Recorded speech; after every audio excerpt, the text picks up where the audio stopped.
And joining me live now is Australian stranded in Israel, Cathy Cohen. Cathy moved back to Australia after being directly caught up in the October 7 Hamas attack. She flew back to Israel for a friend's wedding and is now trapped there. First of all, Cathy, thanks so much for joining this morning. Look, what's the situation there for you in the past day or so?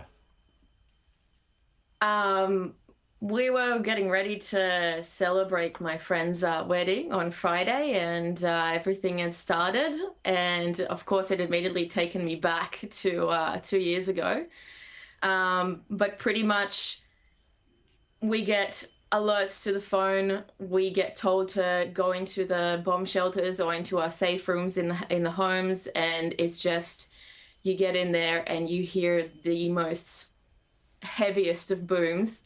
I can't even describe the feeling. I have a 2.5-year-old with me, and my husband, and it's quite a scene. Just yesterday, 3 of my friends lost their houses because of direct hits into their buildings in 3 different cities. It's pretty crazy. It is, and to have a 2-year-old there, I mean, how is he or she handling what's going on?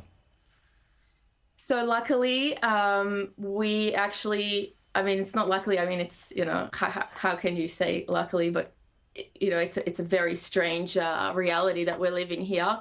But luckily, we are in a place, in a house with a safe room that we can go to straight away. And we've set it up so that we can sleep in there. And she just pretty much slept through it, thank God. So we've been keeping her from the booms and everything, so she's sleeping fine. And then during the day, we find things that we can do at home. It kind of feels like COVID a little bit, but thankfully we have that option.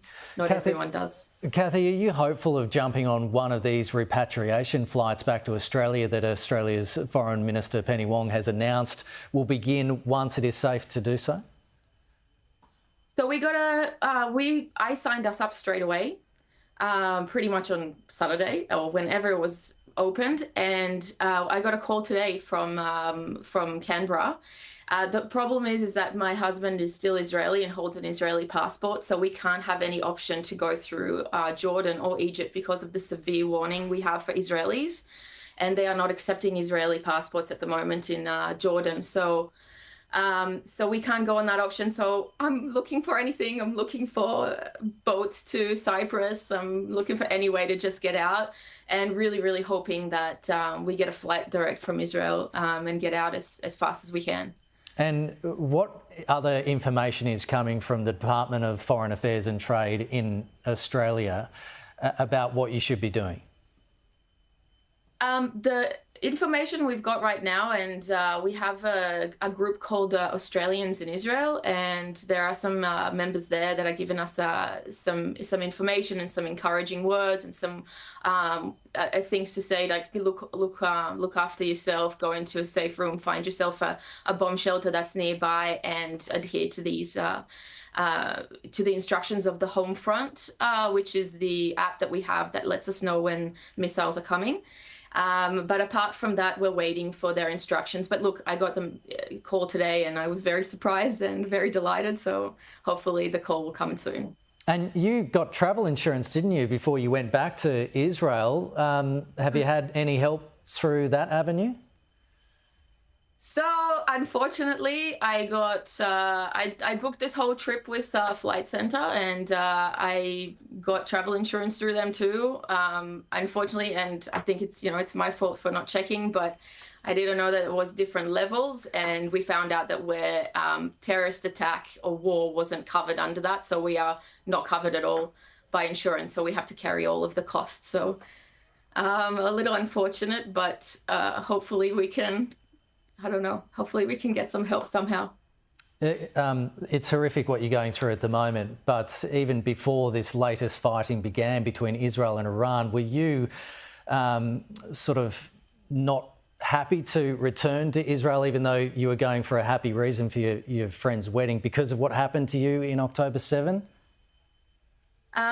So I was part of there were 4 parties in the south of Israel, apart from the Nova Festival, and I was in one of those parties. So I did escape, with by the skin of my teeth. It was very, very much a miracle.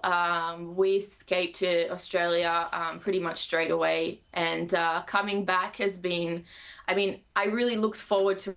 This is an amazing country. It's an amazing thing to be here, to see my family. They haven't seen my daughter since. And we really didn't think that this would happen again.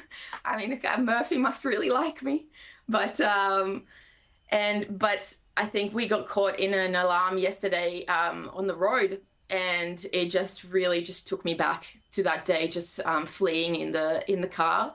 And yeah, straight away panic attack. Thankfully, my husband's already weathered in those situations, so he really was there to help me. But yeah, scary stuff. I can't even describe how crazy that feeling is. Well, Cathy Cohen, stay safe, and we really appreciate you coming on and telling your story this morning. Sure, go for it. One more thing. I want to remind everybody that there's still 53 hostages in Gaza, and we really, really look forward to their return. And we can't forget that that's still happening. There's 20 still alive, and others that are waiting to come back for burial. Please don't let that get off the topic. And thank you so much for sharing this. Thank you. I really appreciate it. Absolutely. Well said, Cathy. Thanks so much for your time again this morning. Appreciate it. Thank you.